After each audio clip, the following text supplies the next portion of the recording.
Kita ada di Kapel Mbero karena hari ini giliran umat di Mbero ini merayakan Ekaristi dan ya kita merayakan Paskah, Jumat Oktav Paskah ini. Itu umat-umat yang hanya belasan jiwa, tetapi kita bahagia karena perayaan Paskah.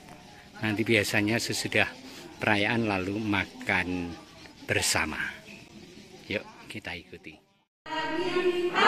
Haleluya, sebab Yesus sudah bangkit. Haleluya, dan membebaskan umatnya. Haleluya, haleluya, haleluya, haleluya.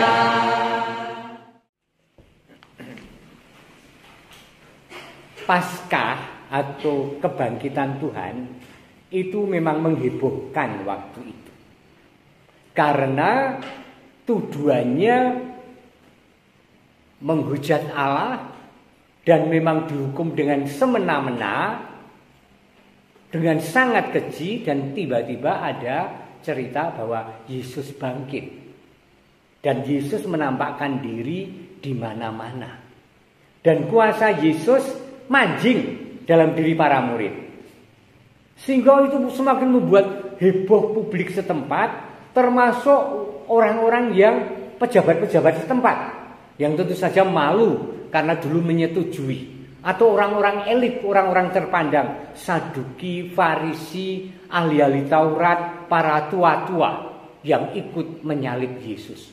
Mereka kehabisan kebrongo jenggote gitu kan.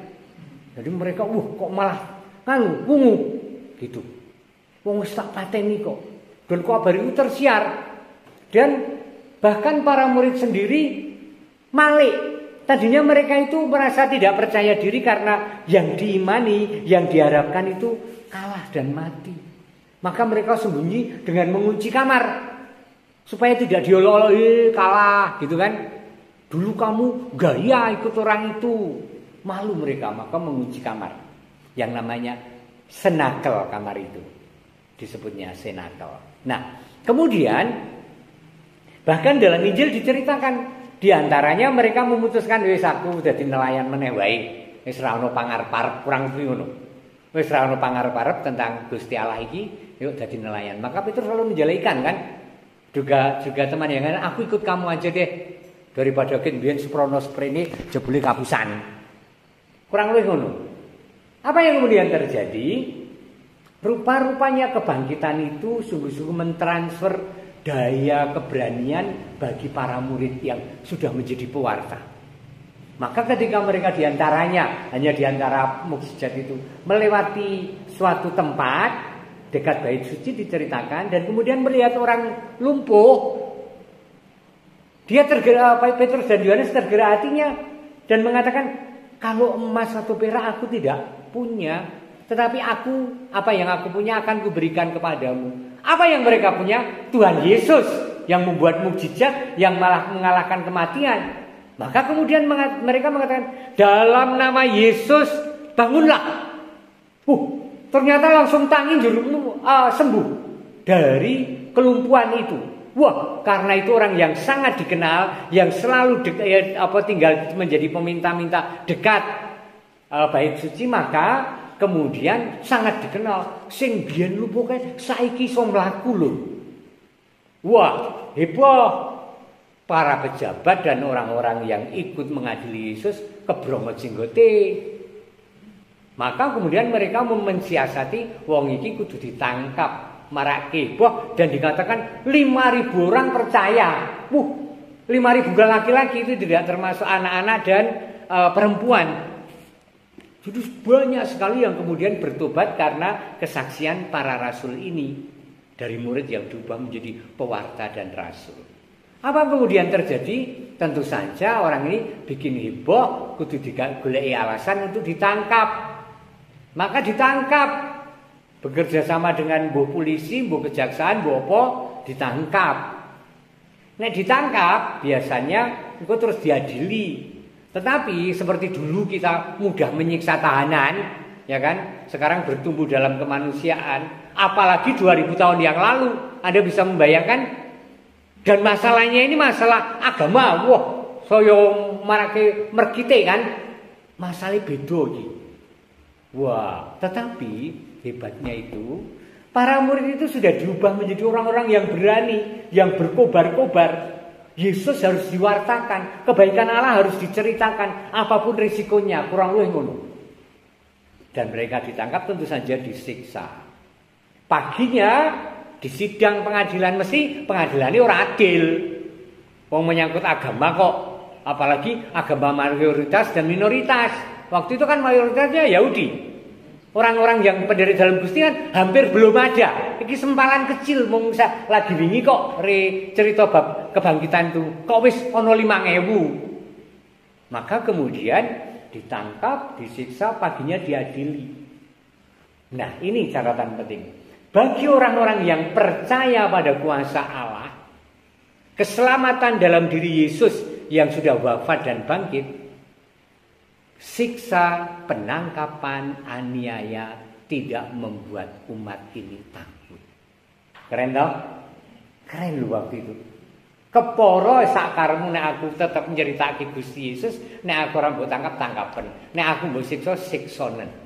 Karena mereka menghayati dengan demikian aku diizinkan Tuhan mengambil bagian dalam sengsara Tuhan Yesus. Jadi mereka menghayati penderitaan itu sebagai mengambil bagian dalam sengsara Tuhan. Keren banget. Maka ketika Petrus paginya disidang, dan pertanyaannya tentu saja, dengan kuasa manakah atau dalam nama siapakah kamu bertindak demikian? Pas persis. Ngono. Di sidang yang pengadilan biasanya dekat alun-alun orang-orang melihat. Pas persis kok pertanyaannya ya persis yang pengen tak cerita lagi. Oh, berkobar-kobar mereka, para pemimpin umat dan tua-tua. Wah, jadi kesaksian. Jika sekarang kami harus diperiksa atas suatu kebajikan, bukan kejelekan, yaitu menyembuhkan orang yang lumpuh, kebajikan kepada orang sakit, dan harus menerangkan dengan kuasa manakah orang itu disembuhkan. Bayangkanlah di alun-alun itu sedang diadili loh, ini malah jadi pengkhotbah loh. Maka kalian dan seluruh umat Israel ketahuilah bahwa semua itu kami lakukan dalam nama Yesus Kristus orang Nazaret yang telah kamu salibkan, tetapi dibangkitkan Allah dari antara orang mati. Diwelehki, ya kan? Sing mbok pateni kuwi sing mbok salib kuwi dengan kuasa Dia. Karena Dia sudah bangkit dari mati. Karena Yesus itulah orang yang sekarang berdiri ini sehat di depan kamu semua. Wah, keren banget toh. Yesus itu batu yang dibuang para tukang bangunan, namun telah menjadi batu penjuru. Dan keselamatan tiada dalam siapapun selain Dia. Sebab di bawah kolong langit ini tiada nama lain yang diberikan kepada manusia yang mampu menyelamatkan kita. Jadi sidang jadi kesaksian. Poinnya ada beberapa. Satu untuk kita. Satu. Paskah, pengalaman akan kebangkitan semestinya mengubarkan semangat hidup kita. Amin. Ayo kita angkat jiwa kita untuk berkobar-kobar. Beda karo wingi. Nek wingi yo ngolat-ngolat rada males saiki gumrega. Nek wingi aku ki yo dikeki dipercaya pada suatu tim pelayanan tertentu ning aku yo ora maksimal. Ayo maksimal. Nek wingi ku yo gelem ora-ora rimbangun brayat, remakaryo, rinteresnani. Ayo saiki luwih. Itu Paskah. Jadi menjadi berbeda, berubah, positif dan berkobar. Nomor 1. Nomor 2 adalah karena kebajikan orang percaya.